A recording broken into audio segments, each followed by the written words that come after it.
Ofisi ya Rais Mipango na Uwekezaji, kama unavyofahamu, ilianzishwa na maeneo maalum ya kiuchumi, yani Tanzania Investment and Special Economic Zones Authority TISEZA. Taasisi mpya hii ambayo tumeianzisha mwaka huu ikiwa ni muunganiko wa iliyokuwa TIC na EPZA. Kwa kifupi, Tume ya Taifa ya Mipango ina jukumu la kuratibu na kusimamia utekelezaji wa mipango ya maendeleo ya taifa ya muda mfupi, muda wa kati na muda mrefu. Ofisi ya Msajili wa Hazina ina jukumu la kutunga na kusimamia utekelezaji wa miongozo kwa ajili ya wenzi. Na katika mkutano huu mtaeleza kwa kifupi mwelekeo wa kisera na utendaji wa ofisi yetu, lakini hususan hizo taasisi ambazo tunazisimamia katika maeneo ya uwekezaji, usimamizi wa mashirika ya umma pamoja na mipango ya maendeleo ya kitaifa. Nianze tu na kueleza kidogo kuhusu vipaumbele na mwelekeo wa uwekezaji katika kipindi cha miaka mitano ijayo. Kwanza, katika uwekezaji tunapopima mafanikio huwa tunatumia vigezo vikubwa vitatu. Kwanza tunaangalia miradi ya uwekezaji iliyosajiliwa.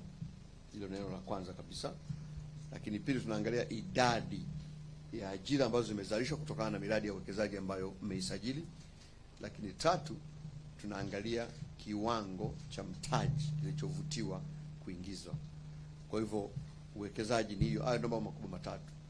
Na uwekezaji ni pale ambapo rasilimali inakutana na mtaji. Kwa hiyo kwa mfano, wewe unaweza kawa na ardhi, unayo ardhi nzuri kabisa, shamba. Mpaka hapo hauja uwekezaji. Unakuwa uwekezaji pale ambapo unaibadilisha ardhi yako kuwa na thamani. Ili ibadilike na thamani inabidi upate vitu viwili. Upate mtaji, upate na teknolojia. Ukipata mtaji, unaweza kaamua kwenye shamba lako, kaamua kujenga nyumba, huo tayari ni uwekezaji. Ukaamua kulima, huo ni uwekezaji. Ukaamua kujenga kiwanda, huo ni uwekezaji. Kwa hiyo uwekezaji utokea pale ambapo unakuwa na rasilimali, unakuwa na mtaji, unakuwa na teknolojia. Inafanyika, unapata kitu unakibadilisha kwa thamani kubwa ya kifedha, tunaita uwekezaji. Kwa hivyo hilo ni eneo muhimu sana ambalo tunaliangalia. Katika kipindi cha miaka mitano iliyopita, mwaka 2021 mpaka 2025, kazi kubwa ilifanyika. Kwa mfano, idadi ya miradi ya uwekezaji iliongezeka kutoka kusajili miradi 252 kwa mwaka 2021 hadi kufikia miradi 901 mwaka 2024. Kwa hivyo kiwango kikubwa sana kiliongezeka, na hata mitaji ikaongezeka kutoka dola za Kimarekani bilioni 3.7 mwaka 2021 hadi tukafikia dola za Kimarekani bilioni 9.3 mwaka 2024. Kwa hivyo kwa vigezo vyovyote tutakavyopima, utaona kwamba sekta ya uwekezaji katika miaka minne mitano iliyopita, katika awamu ya 6 ya Mheshimiwa Dr. Samia Suluhu Hassan, kazi kubwa ilifanyika na mafanikio yalionekana. Na unaweza kuona vile vile katika uchangamfu wa biashara katika nchi husika, utaona kabisa biashara zinazidi kukua, zinazidi kuongezeka. Kwa hilo ni eneo muhimu, na hayo mambo yakitokea inamaanisha kwamba unazidi kuzalisha ajira katika nchi. Kwa hiyo hayo ni mafanikio kwa kifupi, lakini ningetaka sana kujikita kile ambacho tunakifanya kuelekea mbele. Ndio muhimu sana katika miaka mitano ijayo katika kutranslate au kutafsiri ilani ya Chama cha Mapinduzi kwenda kwenye matendo. Kazi kubwa tulionayo ni kubadilisha ahadi kuwa vitendo. Ahadi ambazo tumeziahidi mwaka 2025 katika uchaguzi uliokamilika mwaka huu, ahadi za ilani ya Chama cha Mapinduzi, lakini pia ahadi za Mheshimiwa Rais mwenyewe katika kampeni zake. Lazima tubadilishe ahadi kwenda kwenye vitendo, na ndio kazi yangu moja hapa msingi kama waziri mwenye dhamana ya mipango, ni kwamba mipango ambayo tumekubaliana ibadilishwe iende kwenye vitendo. Kwa hiyo nitakutumia muda mwingi hapa, nitatumia muda mwingi sana kuelezea namna tunavyoenda kubadilisha ahadi mbalimbali kwenda kwenye vitendo, ili yale ambayo tumeahidi yaende kuonekana kwa maisha ya wananchi wetu. Kwanza, katika upande wa uwekezaji, katika miaka mitano ijayo tunaenda kuchukua hatua zifuatazo katika kuimarisha huduma za uwekezaji na kuibua fursa kwa wananchi wetu na hususan vijana. Jambo la kwanza kubwa sana ni kuendelea kuimarisha kituo cha mahala pamoja, yani one stop facilitation center. Kinachofanyika hapa ni kwamba mkienda pale TISEZA utakuta wana kitu kinaitwa one stop facilitation center, yani kituo cha mahala pamoja. Lengo ni nini? Lengo ni kwamba mwekezaji akienda, kuna taasisi nyingi za serikali ambazo zinahudumia wawekezaji. Kwanza, hatua ya kwanza lazima ukasajili kampuni. Unasajili kampuni wapi? BRELA. Lazima uende TRA, lazima uende mazingira, lazima uende OSHA. Yaani kuna taasisi karibu 16 ili uweze kufanya biashara yako au uweze kufanya uwekezaji. Ambacho inafanya TISEZA ni kwamba badala mwananchi au mwekezaji kuzunguka kwenye taasisi moja moja, aende TISEZA apate huduma hizi zote sehemu ile, ili akitoka pale akafanya kazi ya uwekezaji. Hiyo ndio dhana ya kituo cha mahala pamoja. Kwa hiyo nataka tukakiimarishe kwa maeneo mawili. Kwanza, taasisi zote ambazo zinatoa huduma ziwepo pale. Lakini pili, hizo taasisi ziwe na mamlaka kamili.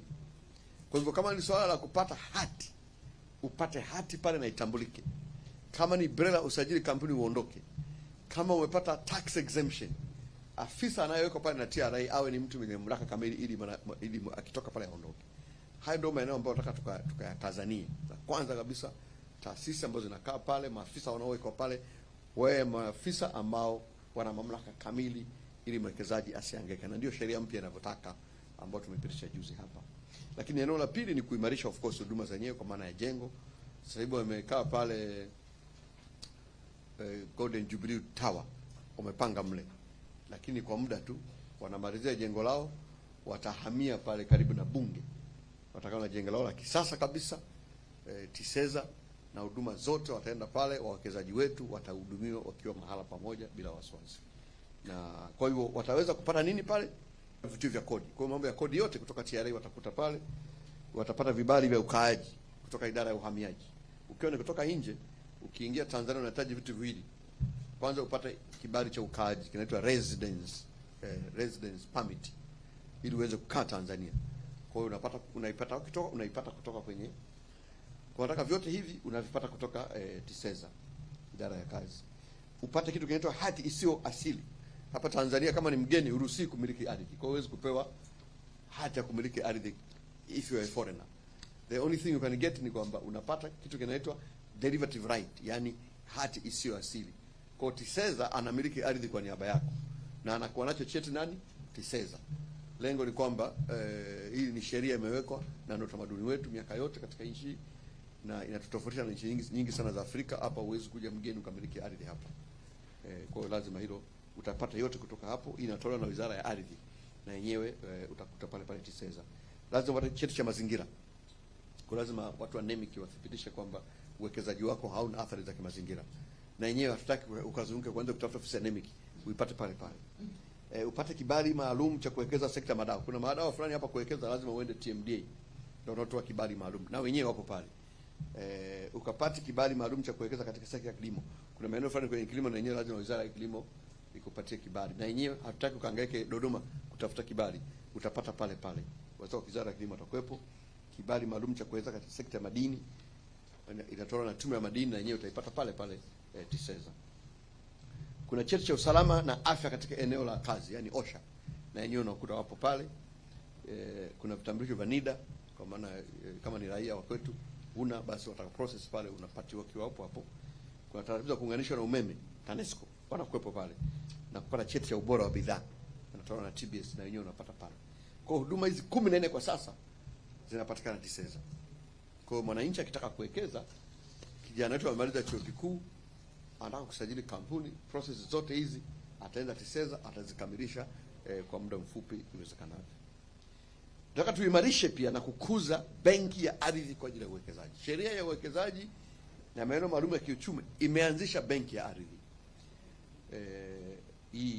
Na katika sheria hii TISEZA imepewa jukumu la kuanzisha benki ya ardhi kwa kushirikiana na wizara yenye dhamana ya ardhi, kwa maana Wizara ya Ardhi, Nyumba na Maendeleo ya Makazi. Na mpaka sasa TISEZA inamiliki hekta 170,176.96 inamilikiwa na TISEZA. Hiyo ardhi tayari wanayo, wanaimiliki wao, ipo tayari kwa ajili ya uwekezaji. inajumuisha mashamba, maeneo maalum ya kiuchumi. Kwa mfano mashamba ya jumla tunayo hekta 78,444. Kwa hiyo katika 170,176 tunazo hekta 78,144.35 mashamba ya jumla haya. Na mashamba ambayo yametoka kwenye taasisi za serikali ni zaidi ya mashamba 202, yani 56,900. Kwa hivyo hizo ambao wanamiliki TISEZA wamezitoa wapi? Zipo taasisi za umma zimepeleka TISEZA kwa ajili ya uwekezaji, lakini zipo ambazo pia zimewasishwa na sekta binafsi. Yapo mashamba au viwanja 124. Wewe unaweza kuwa na shamba lako kubwa somewhere, pengine inakuwa ngumu sana wewe kupata wawekezaji. Kwa hiyo unawasilisha pale TISEZA, wao wanakusaidia kukuunganisha na wawekezaji. Tayari wewe unamtaja. Kwa hiyo akija mwekezaji unaingia naye wanaita JV, joint venture, ile ubia.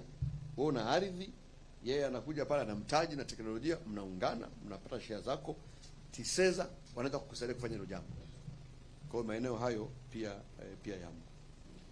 Lakini tunayo maeneo yanaitwa maeneo maalum ya kiuchumi, maeneo ambayo serikali imeamua kuwekeza kwa ajili ya kuzalisha bidhaa fulani, hususan bidhaa kwa ajili ya kusafirisha kwenda kuuza nje. Tunayo hayo jumla ya maeneo 34, hekta 22,623.7.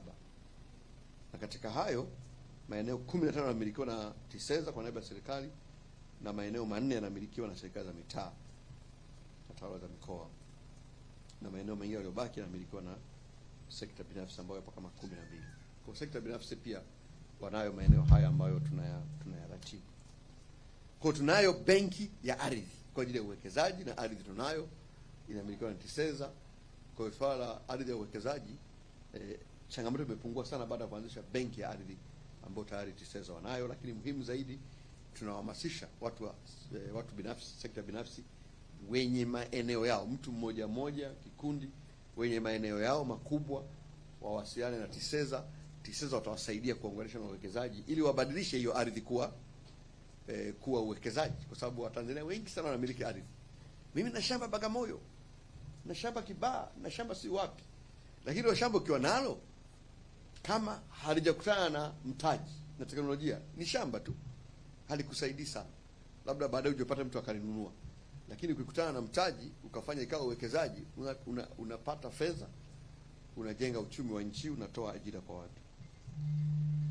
Eneo la tatu nataka tupambane nalo kama hatua hii ni mpya, tunaanzisha jukwaa la uwekezaji la kitaifa, yani National Investment Forum.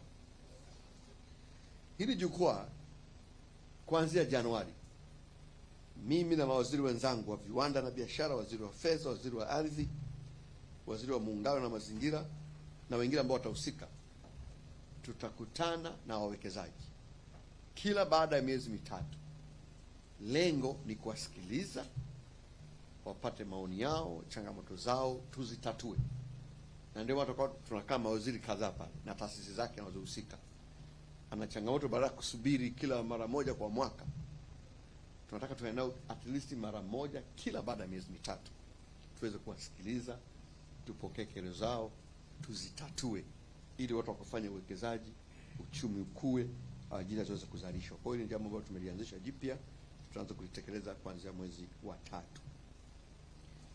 Jambo ningetaka kulifanya hapa ni kuelezeni kwamba kwa kuzingatia malengo na matarajio ya dira 2050, katika kipindi cha miaka 5 ijayo, miradi ya uwekezaji itachaguliwa kwa kuzingatia vigezo 5 vifuatavyo.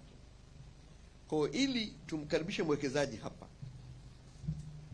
vivyo vigezo ambavyo tutavizingatia. Tutazingatia vigezo ambavyo vipo kwenye dira. Dira imeshatuainishia tayari vigezo 5 vya msingi. Kwanza, tunataka tuangalie huo mradi una uwezo na fursa kiasi gani ya kuzalisha ajira kwa wingi. Kwa hiyo mradi ambao utazalisha ajira kwa wingi tutaipa kipaumbele. Pili, uwezo na fursa ya kuongeza mauzo ya bidhaa za Tanzania nje ya nchi. Hili ni eneo la pili. Lakini la nne ni nafasi ya sekta kukua na kuchochea ukuaji wa sekta nyingine. Kwa hiyo uwekezaji wako unachochea vipi sekta nyingine? Kwa mfano, unavyowekeza kwenye kilimo, tunataka kuona uwekezaji kwenye kilimo uchochee uwekezaji katika viwanda. La nne, nafasi ya uwekezaji huo katika kuongeza thamani, value addition. Tunataka as a country tusafirishe bidhaa kwenda nje ya nchi, bidhaa ambazo zimeongezwa thamani. Hii habari ya kusafirisha bidhaa ambazo unasafirisha wanaita raw materials, hapana. Tunataka bidhaa zetu zisafirishwe nje zikiwa zimeongezwa thamani, na ndio maana tumewekeza sana kwenye upande wa madini. Tunasisitiza wawekezaji wakija hapa, sio tukija kuchimba madini hapa. Unachimba madini, unaenda kuongeza thamani, wanaita benefication hapa Tanzania, badala ya kusafirisha madini kutoka kwenye mgodi moja kwa moja bandarini, kutoka kwenye mgodi uende kwenye kiwanda ndio uende bandarini. This is the new policy ambayo Mheshimiwa Rais ametuelekeza tuisimamie. Na namba 5, fursa ya sekta katika kukuza mapato ya serikali. Unaelewa? Fursa ya sekta katika kukuza mapato ya serikali. At the end of the day, serikali lazima iwe na uwezo wa kuhudumia wananchi wake. Sasa uwezo huu unapatikana kwenye mapato. Kwa lazima mapato ya serikali yaende kukua. Kwa hiyo tukitathmini uwekezaji wako, tukagundua kwamba unatupa kodi ya kutosha, huo uwekezaji lazima upewe kipaumbele, kwa sababu unaenda kujenga uwezo wa serikali wa kuongeza mapato. Kwa hivyo ndivyo vigezo vitano ambavyo tunavizingatia. Hata nyinyi waandishi wa habari mnapotathmini, angalieni haya mambo matano, ndio muhimu sana kwa nchi katika miaka mitano, kwa kweli katika miaka 25 ijayo, kwa kuzingatia dira yetu. Na kwa kuzingatia vigezo hivi, uwekezaji ambao utapewa kipaumbele utazingatia maeneo yafuatayo. 1, kilimo na uchakataji wa mazao ya kilimo. Kilimo bado ni sekta muhimu katika nchi yetu, na bado potential yake hatujaitumia vya kutosha. Kwa hiyo uwekezaji katika sekta ya kilimo utapewa kipaumbele. Uzalishaji wa bidhaa muhimu kwa matumizi ya ndani na ambazo tunaagiza kutoka nje. Hapa kuna bidhaa nyingi tunaagiza kutoka nje. Ukiangalia takwimu za mwaka 2024, tuliagiza nje takriban bidhaa 96 zenye thamani ya shilingi takriban trilioni 15. Tumetumia trilioni 15 kuagiza bidhaa kutoka nje, bidhaa 96, na wataalamu wameshafanya uchambuzi. Zipo bidhaa ambazo tuna uwezo wa kuzizalisha ndani, na tumetambua angalau kwa haraka bidhaa 8, na tukifanya hivyo tuna uwezo kuokoa takriban shilingi trilioni 2.5 kwa haraka kabisa. Badala ya kupeleka hizi fedha nje, fedha hizi zizunguke ndani, zitazalisha ajira, zitakuza uchumi. Kwa hivyo tumeamua kwamba bidhaa hizi, tulikuwa tunayo sukari, lakini sukari tumeiondoa kwa sababu kuanzia mwaka kesho Tanzania itakuwa inajitegemea kwa uzalishaji wa sukari. Kwa hiyo tumeiondoa. Tayari bidhaa ya kwanza kabisa ilikuwa sukari. Sasa kuanzia mwakani viwanda vyetu vimepanuliwa sana. TPC Kilombero, Kagera Sugar, vyote tumeanzisha viwanda vipya hapa Bagamoyo, kule Morogoro, na kuna wawekezaji wengi pia wanaenda kuomba vibali vya kuwekeza kwenye sukari. Kwa sukari kuanzia mwaka kesho 2026 hatuhitaji kuagiza sukari kutoka nje. Sana tutakuwa tunapambana kutafuta masoko ya kuuza sukari nje. Kwa hiyo tunashukuru Mungu kwamba hili limeondoka. Bidhaa ya pili ambayo tunataka tupambane ni mafuta ya kupikia. Tunaagiza mafuta ya kupikia mengi sana, wakati nchi yetu ina nafasi nzuri ya kuzalisha alizeti. Mafuta ya alizeti ni mafuta ya high class, yanahitajika sana hata kwa wenzetu kule. Kwa hivyo nataka kuanzisha mashamba maalum na viwanda maalum kabisa kwa ajili ya kuzalisha mafuta ya alizeti. Na tayari tuna wawekezaji wa kutosha, wanakwenda Dodoma, wanakwenda Singida, wanakwenda Kigoma na maeneo mengine kwa ajili ya kuanzisha ili kulima alizeti. Sasa hivi changamoto ambayo tunayo hapa ni kwamba tuna viwanda vya alizeti hapa vya kuchakata mafuta ya alizeti, lakini havina raw materials, malighafi hamna. Kwa hiyo vinazalisha miezi 3-4 vimefungwa. Kwa hiyo ambacho strategy ambayo tunakuja nayo mkakati ni kwamba kuwe na value addition. wao wenye viwanda wawe na mikataba na wakulima. Kwa hivyo unalima kama ufanye kwenye miwa, unapewa shamba, unalima kwa lengo la kulisha kiwanda, unakuwa na mkataba wako kabisa. Wakulima wengi wakishakuwa na uhakika wa soko watalima. Kwa hivyo hili ni eneo ambalo inaitwa value chain, unaanza kwenye shamba mpaka kwenye kiwanda. This is a new strategy ambayo tunakuja nayo ili tuweze kujitegemea kwenye eneo la mafuta ya kupikia, hususan mafuta ya alizeti, kwa sababu tuna bidhaa hapa. Nyingine ni ngano. Bado tunaagiza ngano nje karibu 90%, na nafasi ya kulima ngano Tanzania ni kubwa.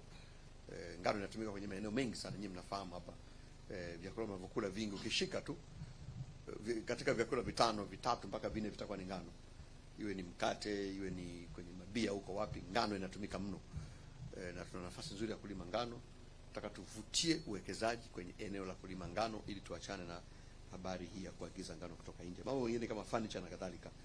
Kwa yote haya tumezitambua bidhaa ambazo tunaenda kuweka nguvu ya ziada ya kuweza kuzalisha nje ili kujitegemea katika maeneo haya na kupunguza matumizi ya fedha za kigeni kuzipeleka nje, lakini pia kuchochea uwekezaji ndani na hivyo kuchochea swala la ajira. Eneo la tatu ni ufugaji. Lazima kuanzisha malisho ya mifugo, ranchi za kibiashara. Tuna mifugo mingi hapa, sisi ni nchi ya pili nadhani kwa wingi wa mifugo barani Afrika, lakini bado ufugaji wetu sio ufugaji, ni uchungaji. Kwa swala la kubadilisha uchungaji kwenda ufugaji ni swala la muhimu, ili ng'ombe moja aweze kuzalisha maziwa ya kutosha. Tuna viwanda vya maziwa hapa, lakini ukiongea na kina Asas wanapambana kutafuta maziwa. Hiyo ni changamoto kubwa sana. Tumechochea viwanda, wanajenga, halafu raw material kwa maana ya malighafi inakuwa hamna. Sasa hili ni eneo ambalo tumeona kama ni fursa kubwa, lazima tuwekeze katika swala zima la ufugaji wa kisasa. Kwa hiyo ni eneo ambalo litaenda kupewa kipaumbele kikubwa sana kwenye eneo hilo. Na ranchi zetu ziendeshwe kibiashara. Tuna ranchi hapa. Nyinyi mnazifahamu, ukienda hapo Kongwa, maeneo mbalimbali. Tuna ranchi nzuri tu, lakini kwa kweli haziendeshwi kibiashara. We have to transform these ones into commercial entities. Zifanye biashara, wape watu wa sekta binafsi ziendeshe, ambao wanaweza kufanya vizuri zaidi. 4 ni uvuvi na ufugaji wa samaki. Na tayari ukienda Mwanza kule, swala la vizimba limeanza kupamba moto, lakini eneo ambalo pia tunahitaji kuliboresha. Uwekezaji mkubwa sana kwenye uvuvi wa kisasa. Ndio maana serikali inajenga bandari ya kisasa ya uvuvi pale Kilwa. Kwa sababu bado hatuna deep fishing. Uvuvi wetu tunafanya ni wa kawaida tu. Ukienda pale wavuvi wetu wanaojua mitumbwi wanaokota samaki, lakini hatujawafuata samaki chini. Na sisi tuna water bodies za kutosha hapa, maziwa, mito. Tuwekeze kwenye teknolojia ili tukafanye deep fishing. Eneo la samaki ni eneo ambalo linaweza kutupa very big economic value. Na yenyewe tunaweza kuchochea uwekezaji kwenye maeneo haya ili tuweze kuvutia. Kuna utalii sitaji kuelezea sana, mnafahamu. Lakini kikubwa sana kwenye utalii, tunataka tufungue utalii mwingi kuzungumza hapa. Tutazungumzia wapi? Wapi? Si huko Serengeti, huko Kilimanjaro kaskazini. Tunataka tufungue kaskazini nyingine zisizopungua 5. Tayari imeshaanza kufunguka Mikumi. Lakini nataka tufungue kwa Ruaha. Ruaha is the best national park tulionao katika Tanzania kuliko hata zile za Serengeti. Lakini kwa sababu hatujaifungua, ukienda kule Bugiri, we want to open kaskazini zingine 5 katika utalii. Hii ni eneo ambalo linaweza kutupa fedha nyingi tu, lakini utalii wa beach hatujatumia vizuri. Mwambao, sisi tuna beach nzuri mno, lakini bado hatujatumia vizuri. Tunadhani ni eneo ambalo tukishirikiana na sekta binafsi ya ndani na nje ya nchi tunaweza kukuza utalii. Ili ni eneo ambalo tumeliamaki kwamba lazima lifanyiwe kazi, na nafasi kubwa sana kukuza mapato ya taifa hili na kukuza uchumi wetu na kufungua ajira kwa vijana. La 4 ni ujenzi wa majengo. Ujenzi wa majengo, iwe ni nyumba, iwe ni ofisi, iwe ni kumbi za mikutano. Ni fursa kubwa sana. Na kwenye ilani yetu tumeeleza kwamba tunaenda kuanza na miji yetu hapa kuanza kuihuisha na kuipanga upya. Mimi ni mbunge wa jimbo la Ubungo. Ukienda pale Manzese, Manzese ni eneo zuri, lakini makazi yake ni changamoto.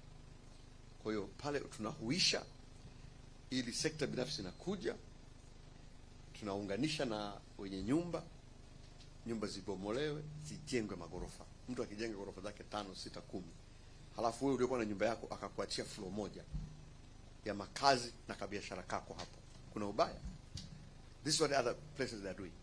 Kwa tunaunganisha watu wetu na wawekezaji. Mwenye hela zake anakuja anajenga ghorofa zuri, halafu wewe mwenye nyumba yako ulikuwa na kachumba kako kamoja viwili, unapata ka floor, unapata sehemu ya kuishi wewe na watoto wako, lakini pia unapata kaeneo ka biashara kuingizia kipato, na yeye anafanya biashara katika maeneo mengine.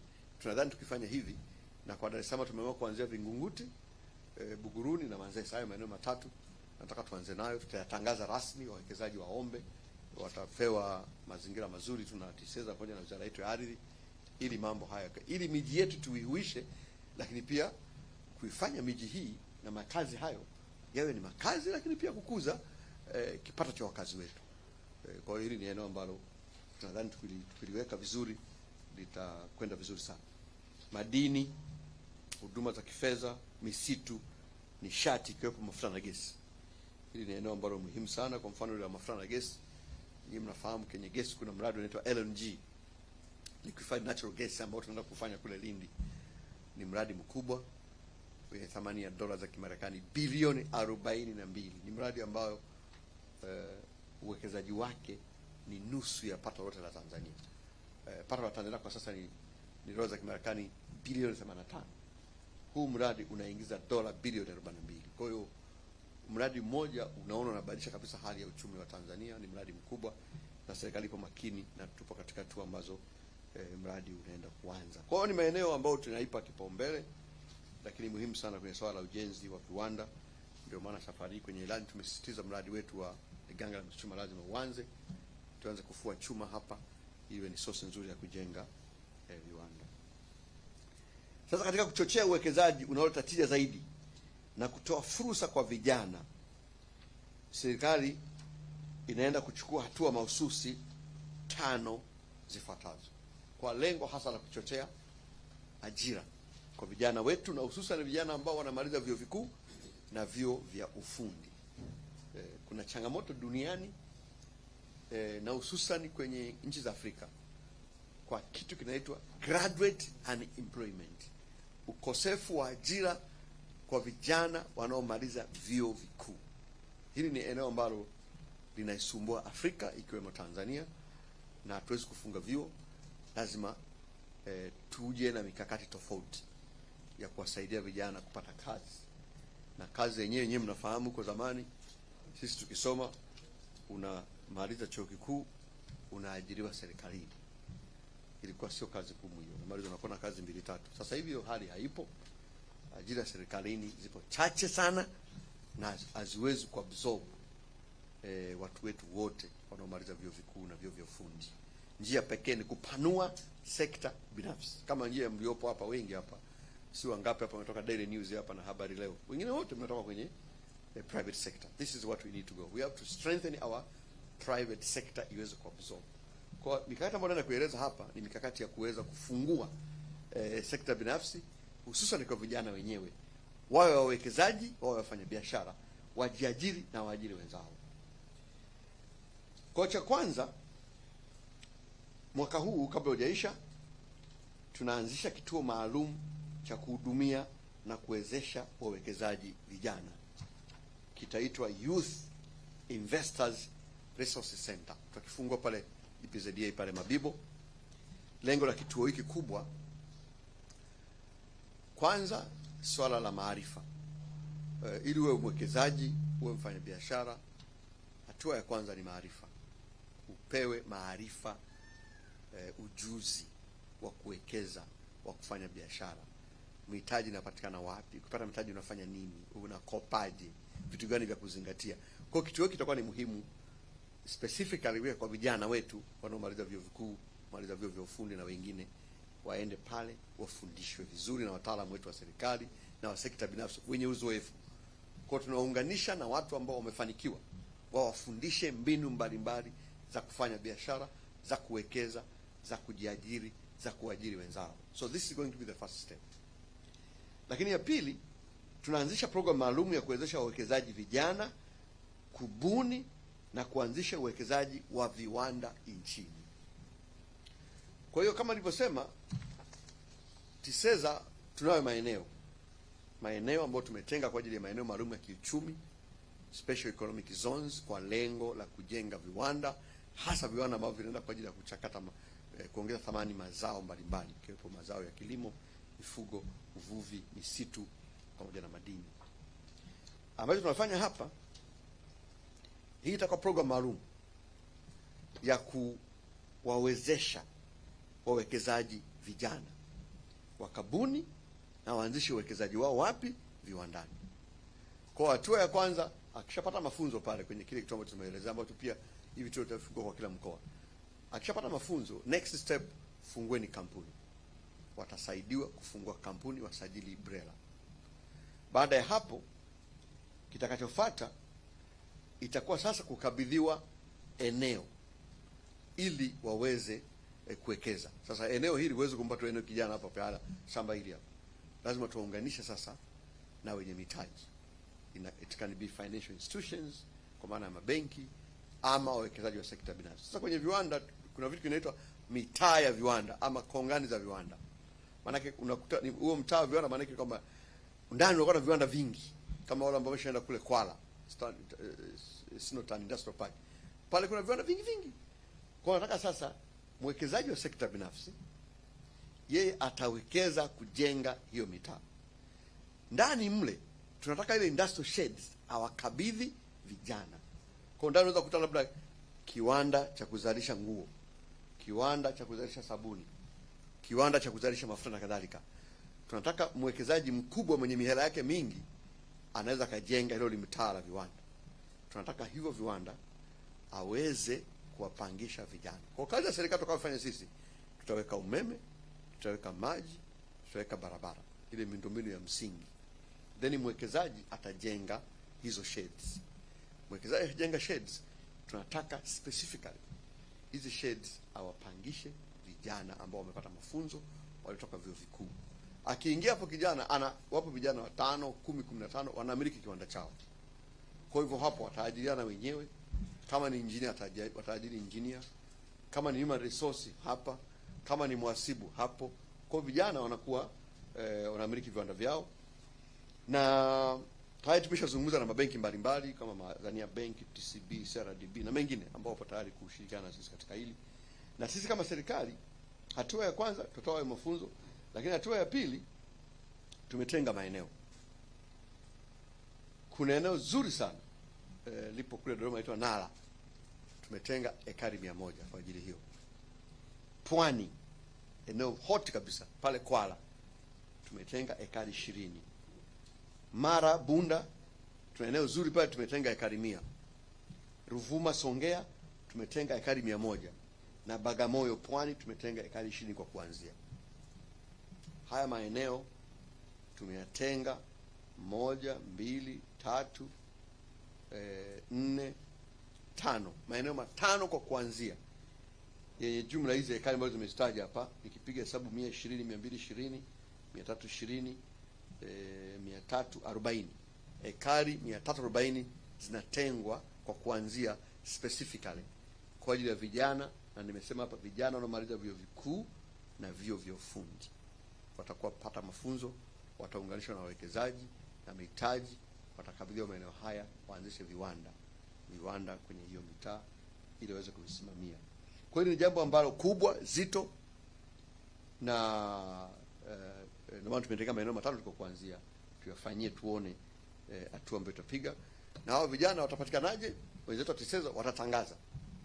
So it's not like, tatangazwa wazi kwenye magazeti, vyombo vya habari, vigezo vitatolewa, wataomba. Kutakuwa na wazi kabisa, tufanyika interview, watachaguliwa vijana hawa hapa, then watapatiwa mafunzo, tutaunganisha na hizi taasisi waende pale wakafanya hiyo kazi. Tunadhani kwa kufanya hivi tuanze kubadilisha mtizamo kwamba ajira ni serikalini, lakini pia badala kusema tu wakaajiriwe, wanaweza wakatengeneza ajira wenyewe na wakatengeneza ajira kwa ajili ya wenzao, wakaweza kujiajiri. Hilo ni eneo la pili. La tatu, tutasogeza huduma za mamlaka ya uwekezaji na maeneo maalum kiuchumi kushuka kila mkoa kuelekea huko mbele. Nataka kila mkoa ufungue ofisi kama ambayo ipo hapa kwa kila mkoa. Kwa kama ni Singida, unakuwa na ofisi ya TISEZA pale, inatoa huduma kwa wawekezaji pale pale, badala kufunga safari kuja Dodoma ama kuja Dar es Salaam. Hilo ni eneo ambalo tulishaagizwa na Mheshimiwa Rais, tunaenda kulisimamia kwa kushirikiana na wenzetu wa ofisi ya Waziri Mkuu TAMISEMI. La nne, kwa kushirikiana na sekta binafsi kujenga miundombinu ya uwekezaji wa viwanda nchi nzima. Nimeshalieleza hili. Kwa hili ambalo tumeanzisha programu fupi, tungetamani isambae nchi nzima. Tukifanikiwa hili, tunaona kwamba inaweza kuwa ukombozi uko mbele na utapunguza gharama za Watanzania kuweza kuwekeza. La mwisho, la tano, ni kubuni na kuanzisha vivutio vipya vya uwekezaji mara kwa mara. Ili sasa hawa waweze kufanikiwa, lazima itabidi kutengeneza vivutio vipya katika maeneo haya, vya kikodi na visivyo vya kikodi, ili kuweza kuwarahisisha mazingira ya uwekezaji, ikiwemo kuweka miundombinu muhimu, kwa mfano maji, umeme, barabara, ili iweze kufikika na kuwaunganisha na masoko. Ndio maana tumechagua maeneo ambayo yapo karibu na reli, ili iwe rahisi kusafirisha bidhaa ambazo wanaziuza kwenda kwenye masoko mbalimbali. Na la mwisho katika eneo hili niseme kwamba katika kuendelea kuimarisha mazingira ya biashara na uwekezaji nchini, serikali inakamilisha mapitio na maandalizi ya mkakati mpya wa kuboresha mazingira ya biashara na uwekezaji nchini. Nyinyi mnafahamu kumekuwa na blueprint tangu mwaka 2018. Imeshakaa zaidi ya miaka 5. Kwa mwaka huu tumeshaipitia, tunaandaa mkakati mpya wa kuweza kuboresha mazingira ya biashara nchini. Na tumekuwa tukipimwa huko duniani, tunapimwa jinsi ambavyo mazingira kwa biashara ni rahisi katika nchi yetu na nchi zingine.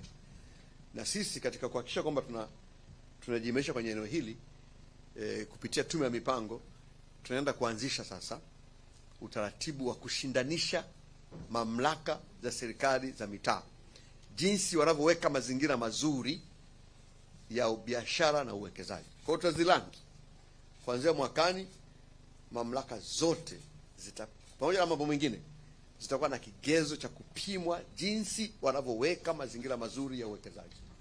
Kwa kila mwaka tutatangaza mamlaka gani ilifanya vizuri na mamlaka gani ipo ya mwisho.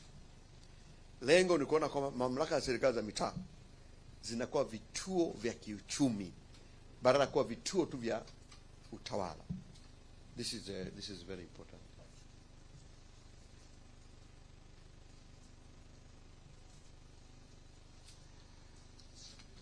Hapo muda umebaki dakika 20, ni nyingi sana hizo. Sasa hivi namaliza. Sasa mimi ni mwalimu, kwa hiyo namalizia eneo la mwisho. La mwisho kabla ya mwisho ni hili la mipango ya maendeleo ya taifa katika kipindi cha miaka 5 ijayo, kwa maana ya Tume ya Taifa ya Maendeleo inaendelea maandalizi ya nyenzo za utekelezaji wa dira 2050. Tunaandaa na maandalizi ya nyenzo ya kwanza, kitu kinaitwa mpango wa maendeleo wa miaka 5, tunakamilisha, utazinduliwa kabla ya tarehe 1 Julai na utaenda bungeni. Lakini pia mpango wa maendeleo mwaka mmoja na mkakati wa ufuatiliaji na upimaji. Kwa upande wa mashirika ya umma nisema mambo manne tu.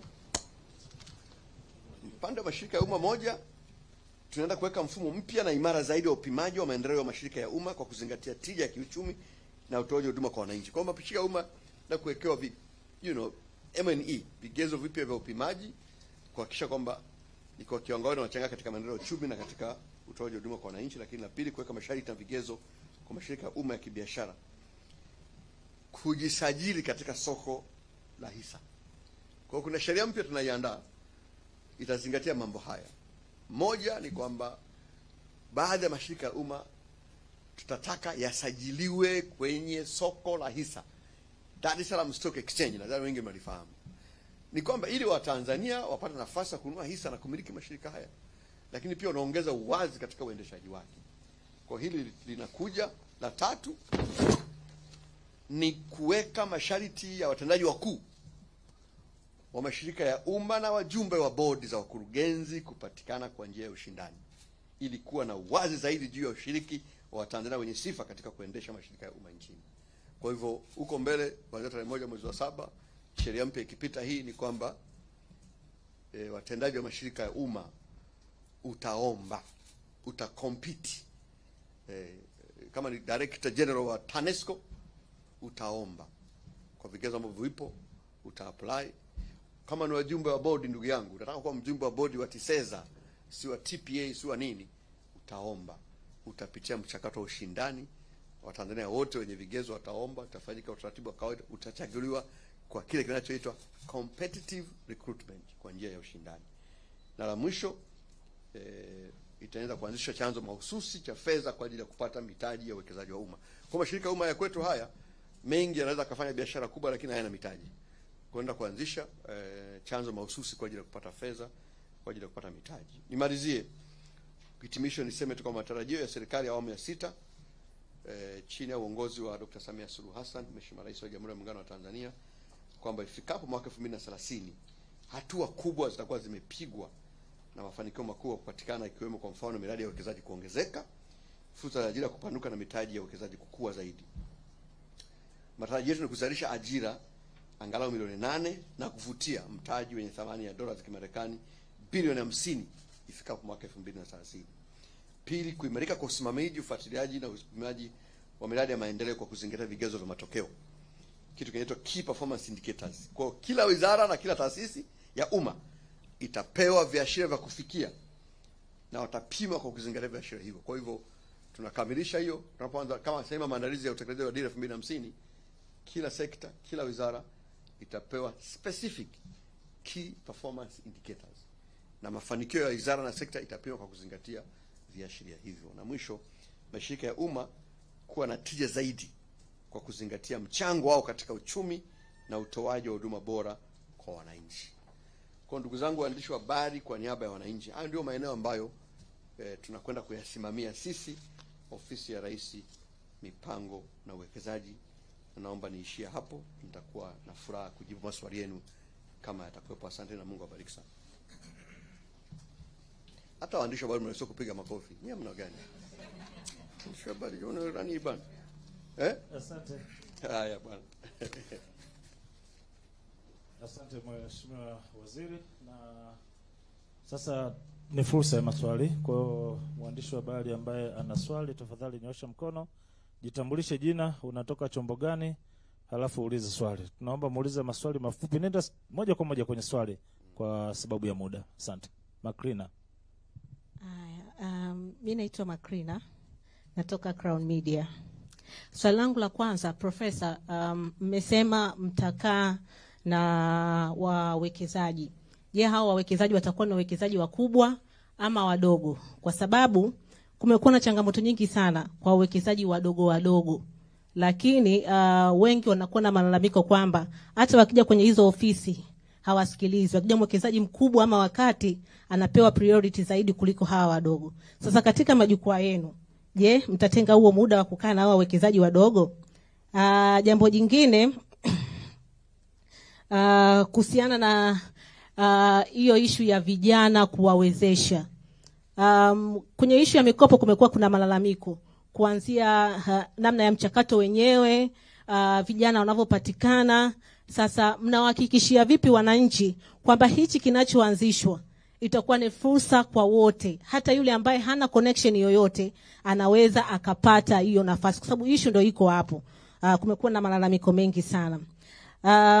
Kingine umezungumzia kuhusiana na KPI kwa taasisi za umma, mashirika pamoja na wizara, jambo ambalo limekuwa likilalamikiwa kwa muda mrefu. Kwa namna gani sasa? Okay. Je, hizo KPI zitawekwa wazi kwa wananchi? Kwa sababu vitu vingi wananchi wanalalamika, hata kama mkisema huwa haviweki wazi, ili mwisho wa siku na wenyewe waje waweze kupima. Hizo KPI kwa maana ya wakurugenzi wa mashirika zitawekwa wazi au na hizo wizara, kwamba labda kwa miaka 3 kwa mwaka huu tunataka wizara fulani ifanye 1, 2, 3. Je, jambo hilo litakuwa kwa uwazi? Asante sana. Maswali yako ya msingi sana. Asante. Tukusanye matatu labda. Habari. Jina langu ni Amani Mjege kutoka Jambo TV, na maswali mawili.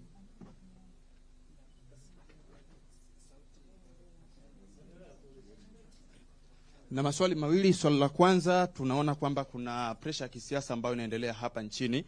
Sasa kuzingatia kwamba kuna hiyo pressure ya kisiasa, kama Wizara ya Mipango na Uwekezaji, na tunajua kwamba utulivu wa kisiasa ni moja ya vivutio vinavyowafanya wawekezaji waende nchi fulani.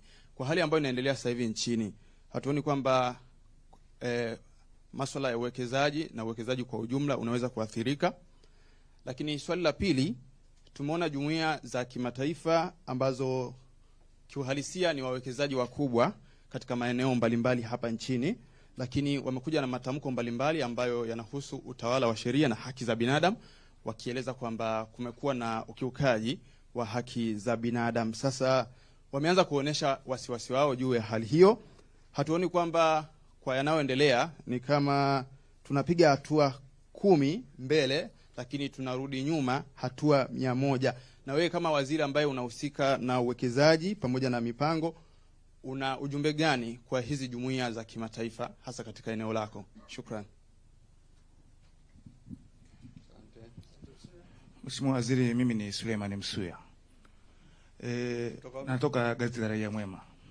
Swali langu la kwanza ni kuwa na malengo ya serikali kwamba sekta ya uwekezaji ichangie kama dola bilioni 15 kwa muda fulani. Labda hiyo hatua kabla hatujaanza haya mchaka mpya. Tangia Rais Samia alivyoingia iko ndio mikakati yake anazungumzia, tumeenda nje na yeye nani alikuwa anazungumza hayo na ulikuwepo. Hili liko kwa kiwango gani? Swali la pili ni uwekezaji kwenye kilimo. Umezungumzia hapo alizeti. Lakini dunia inaamini katika mafuta ya mchikichi. Ni kweli kulikuwa kuna hamasa kule Kigoma. Hili inaonekana hujalizungumzia kwa kina. Nini mkakati katika eneo hili hasa mazao ya mchikichi ambayo mafuta yake ni bora na ni salama kwa afya ya binadamu? Lakini swali la tatu ni swala la uwekezaji. Kuna watu wanakuja kuwekeza lakini wa ndani na wa nje wanapata changamoto sana kwenye taasisi ambazo zinasimamia. Nikitolea mfano taasisi moja kampuni moja inaitwa Wellworth. Inahusiana na masuala ya mahoteli. Hii kampuni Wellworth inahusiana na masuala ya mahoteli ya kitalii. Imekutana na changamoto ya kushindwa kwa taasisi ya serikali kusimamia majukumu yake kwa mujibu wa sheria baada yenyewe alikuwa anafanya kazi ya ujenzi wa miradi kukiuka sheria. Hivyo hili na kuomba kama hutaweza kuna wajibu unaweza kulifanyia kazi, kwa maana wapo na wako hapa posta ofisi zao ziko hapa mjini wanatabika sana kwa sababu ya mwekezaji anakomishwa na mtu ambaye alipewa kazi ya utenda lakini ameenda kwenye kama mamlaka ya serikali inaitwa TIRA, hakuna ufanisi wa kutatua tatizo lao. Swali dogo la mwisho ni EPZ. Umekuwepo na hii kitu tangia miaka ya nyuma, zaidi ya miaka 10 performance ya uwekezaji kupitia EPZ kwa mikoa yote ikoje kwa sasa?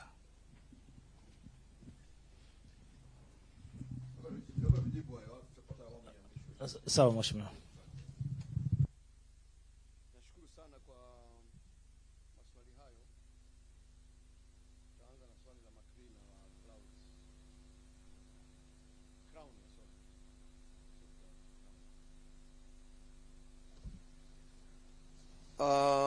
Kwenye huu mkutano na ndio tumeanzisha kwa sababu hiyo, kwa kweli, kwa sababu tunao mkutano unaitwa TNBC, Tanzania National Business Council, ambayo Mheshimiwa Rais huwa anakuwa mwenyekiti. Kutokana na ukubwa wake na uzito wake, wahudhuriaji wengi wanakuwa ni wafanyabiashara na wawekezaji wakubwa. Sasa huwa mawaziri ambao tunafanya kila baada ya miezi mitatu utakava wawekezaji wote wakubwa na wadogo, na inawezekana tukaamua kabisa kwamba okay, kwenye kota hii tunaweza tukaita tu wawekezaji wa kati na wadogo. Tena tukasema tu huu mkutano utakuwa ni kwa ajili ya wawekezaji wa ndani tu. Kwa nadhani hili tutaliaddress kwa mtindo huo ili tuweze kusikiza watu wetu wa karibu zaidi, tuweze kusikiza concerns zao. Kwa nadhani ni maoni mazuri sana, ni kuhakikisha kwamba tutazingatia kwamba inawezekana katika kukutana mara 4 kwa mwaka tunaweza tukaamua mara 1 au mara 2 wawekezaji wa ndani tu, na kwa kiwango fulani wale ambao ni wadogo na wakati. Kwa mfano wa vijana umeelezea kuhusu wasiwasi, sije sasa tukapeana kishikaji. Ndio nimeeleza tutaweka mfumo ulio wazi, transparent, inatangazwa, kila mtu anajua vigezo ni hivi, unaomba panel ni hii. Tutaweka kila hatua wazi kama ambavyo nimetangaza maeneo ya wazi kabisa. Vijana mchakato wa kuomba tutaweka wazi, waliopata wataweka wazi, na wao waliokosa utaelezwa kwa nini umekosa. Tutajitahidi kuweka mfumo ulio wazi ili kwamba hata ukikosa Kitila kakosa, Juma kapata, Kitila ajue kwa nini amekosa na Juma kapata, ili ajue kwamba kwa kweli mwenzangu alinizidi hiki. Kwa hiyo hili ni kuhakikisha kwamba tunaliweka wazi sana, ili haya mambo ya connection yasiwepo, kwa sababu sio mambo mazuri. KPS zitawekwa wazi kabisa kwa wananchi na bungeni, kwa sababu hii inapeleka mpango bungeni, na tutaangalia uwezekano wa kumwomba Mheshimiwa Waziri Mkuu au hata kiongozi wetu mmoja mkubwa ziweze kusainiwa mbele ya umma, kwamba mbele ya Waziri Mkuu wanasaini waziri na tume ya mipango juu ya vigezo hivi vya kupimana katika miaka. Na baadaye na nyinyi waandishi wa habari, baada ya mwaka mmoja mnaangalia mwenzetu umefikia wapi. Kama uliahidi kuongeza kitu fulani kutoka 5 mpaka 10, tukupime statistically. Kwa hiyo ni kuhakikisha kwamba tuliweka wazi, na pengine tutamwomba Mheshimiwa Waziri Mkuu aweze kukubali watu wasaini mbele yake, kwa sababu ndio msimamizi mkuu wa shughuli za serikali. Swali la pili, ndugu yangu Amani kutoka Jambo TV, pressure za kisiasa, jumuiya ya kimataifa.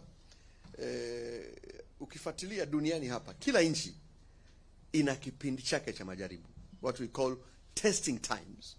Na sisi hii iliyotokea is one of our testing times. We shall overcome.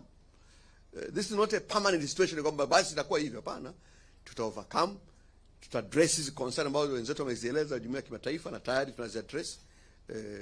Tunakutana nao, tunazungumza nao, tutawapa upande wetu, tutaelewana na mambo yataendelea. Kwa hiyo this was a testing time, we shall overcome. Kila nchi ina kipindi chake kigumu, kila nchi ina kipindi chake cha majaribu, na sisi katika miaka yetu 60 ilikuwa ni moja ya vipindi vigumu vya majaribu, lakini haimaanishi kwamba basi tutakuwa katika hali hiyo milele. Hapana, tutapita. Ni kama wewe tu, mwili wa binadamu unaishi vizuri, lakini kuna siku unaugua. Haimaanishi basi ukiugua ufa, unatibiwa, unasonga mbele.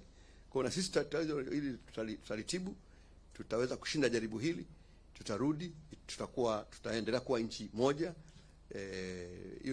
bigger, more united, more democratic, yenye maelewano.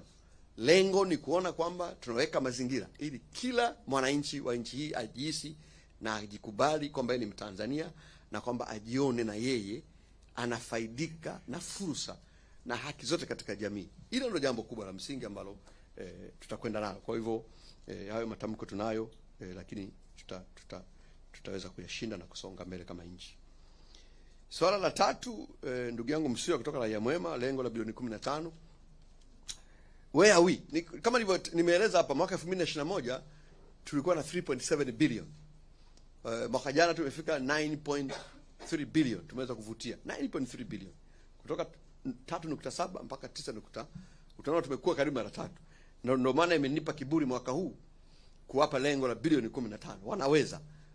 Kwa hiyo tumewapa wenzetu TISEZA wapambane wafikishe dola bilioni 15, kwa sababu tumejipa lengo kubwa sana ifikapo mwaka 2050 Tanzania iwe na uchumi wenye thamani ya dola za Kimarekani trilioni 1. It means lazima tukimbie, hatuwezi kutembea, lazima tukimbie. Kwa hiyo sisi tumeshawapa hilo, nani watapambana nalo. Michikiti nimetoa tu alizeti kama mfano, lakini michikiti ni mafuta ya mawese hapa, ni maarufu na ni muhimu, ndio tunapikana kwenye chipsi. Kwa hiyo mradi wa kuendelea kuwekeza kwenye michikiti unaendelea, lakini alizeti nimention kwa sababu ni rahisi kuliko michikiti, kwa sababu alizeti mwaka mmoja unavuna. Kwa hiyo tunalo pia. Uwekezaji usumbufu Wellworth, ili itabidi unipe taarifa, tulifuatilie, tulifanyie kazi. Performance ya EPZA tunayo. Kwa mfano katika kipindi cha Julai mpaka Novemba mwaka huu ipo miradi 8 yenye thamani za dola za Marekani milioni 97, na tumeweza kuuza nje katika kipindi hiki tu dola za Marekani milioni 127.5. Kwa hiyo imekuwa ikifanya vizuri, lakini tunaamini kwamba tulivyowaunganisha na wenzao wa TIC, they have a chance of doing better and bigger. Nashukuru sana. Kwa hiyo tupate awamu labda ya mwisho, sababu sijui muda wenu.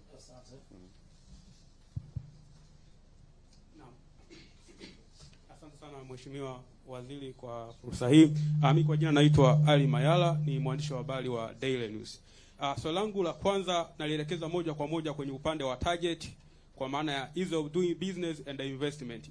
Kwa sasa hivi kwa Africa, ranking Tanzania tuko kwenye nafasi gani, lakini pia na global ranking, na matarajio gani, tuna matarajio gani the next 5 years to come. Lakini pia kwenye upande wa technology tumezungumzia uanzishaji wa Youth Investment Resource Center. Je, serikali ina mpango gani sasa kuhakikisha kwamba kupitia Wizara ya Mipango na Uwekezaji inafanya partnership na global tech company, kwa mfano Microsoft, lakini pia Google na kampuni zingine, kuhakikisha kwamba vijana wa Tanzania pia wanapata maarifa na kuyaleta nchini, ili kuhakikisha kwamba na sisi tuna champion digital transformation kwa Afrika na duniani kwa ujumla. Swali langu la 3 ni kwenye upande wa mitaji ya uwekezaji. Tumesema kwamba target ni kuhakikisha kwamba tunafikia mitaji bilioni 50 US dollar.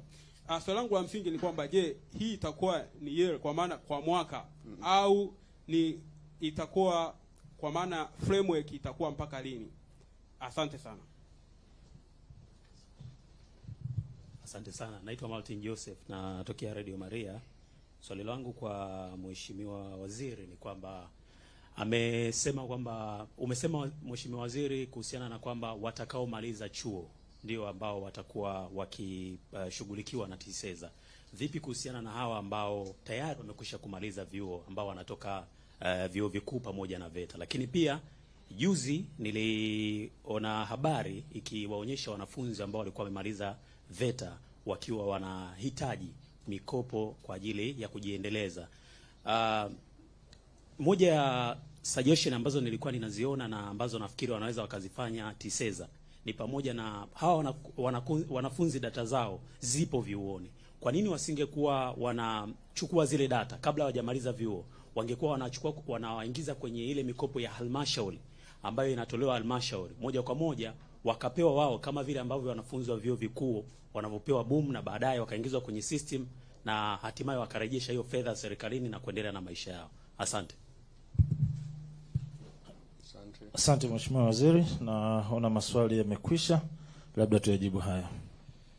Nashukuru sana Omar Mayala. Daily News Ease of Doing Business kwanza ilisitishwa mwaka 2021.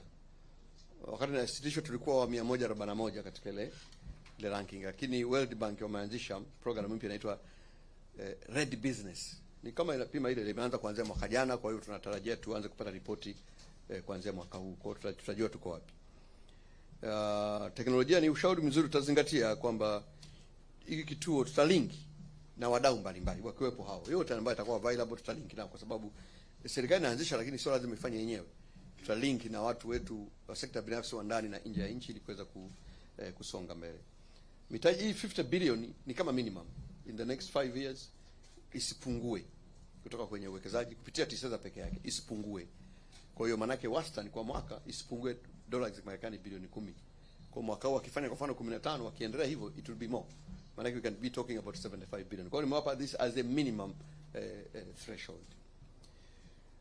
Maritini vipi wale kusha kumaliza? Nimesema hapa tuna address graduate unemployment. Kwa wote, hata wale ambao walishamaliza. Sio lazima wamaliza leo. Ni wote. Yote ambaye kijana amemaliza chuo kikuu, vyuo vya ufundi, ikiwemo VETA, kwenye hii program inamhusu wote kabisa bila kujali amemaliza lini. Hiyo hatutaweza kubagua. Wanafunzi hizo database ni sawa, ni wazo zuri tu. Nadhani TISEZA unaweza kushauriwa, ni ushauri mzuri. Naweza tukawapa wetu wa TISEZA waweze kuzingatia. Baada ya maswali hayo, nichukue nafasi kuwashukuru tena kwa kunisikiliza na kwa maswali mliouliza, kwa sababu sisi ambao ni walimu, watu wakiuliza maswali maana yake walikufuatilia. Kwa nawashukuru sana kwa maswali yenu, lakini hiyo ndiyo mipango ambayo tunayo. Muhimu ni kuhakikisha muhimu ni kwamba serikali ya awamu ya 6 chini ya Mheshimiwa Dr. Samia Suluhu Hassan, rais wetu wa Jamhuri ya Muungano wa Tanzania, inayo mipango, nia na uwezo wa kuweza kushughulikia kwa dhati kabisa changamoto, hususan changamoto za vijana ambazo zinahusiana na ajira, kupitia kukuza sekta binafsi na kukuza sekta ya viwanda. Na kazi yangu na waheshimiwa mawaziri wengine ni kusimamia maono haya Mheshimiwa Rais, ili maono haya yageuke kwa vitendo. Nawashukuru sana, Mungu awabariki.